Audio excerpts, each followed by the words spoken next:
இட்லி தோசைக்கு ஒரு செம்ம காம்போ கால்சியம் ரிச் சட்னி, பிரண்டை சட்னி. அதுக்கு ஒரு கடாயில் ஒரு டேபிள் ஸ்பூன் எண்ணெய் ஊற்றிட்டு ஒரு டேபிள் ஸ்பூன் உளுந்தம்பருப்பு நல்லா வதக்கிட்டு, காரத்துக்கு ஏற்ற மாதிரி ஒரு 7-8 வரமிளகா, 4-5 பல்லு பூண்டு, ஒரு 5-6 சின்ன வெங்காயம் போட்டு நல்லா வதக்கிட்டு, ஒரே ஒரு பழுத்த தக்காளி போட்டு வதக்கினதும் 2 டேபிள் ஸ்பூன் புளித்தண்ணி வதக்கிட்டு இருக்கும்போதே இன்னொரு கடாயில் ஒரு டேபிள் ஸ்பூன் நல்லெண்ணெய் ஊற்றி பிரண்டையை நல்லா க்ளீன் பண்ணி வாஷ் பண்ணி எடுத்துகிட்டு இந்த மாதிரி கலர் சேஞ்ச் ஆகிற வரைக்கும் நல்லா வதக்கி எடுத்துக்கணும்.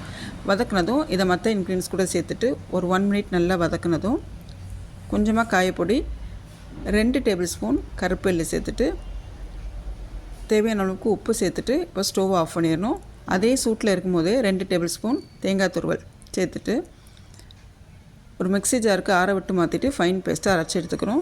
ஆஸ் யூஷுவல் கடாயில் எண்ணெய் ஊற்றி கடுகு கருவேப்பிலை போட்டு தாளித்து சர்வ் பண்ணி பாருங்கள். டேஸ்ட் அட்டகாசமாக இருக்கும்.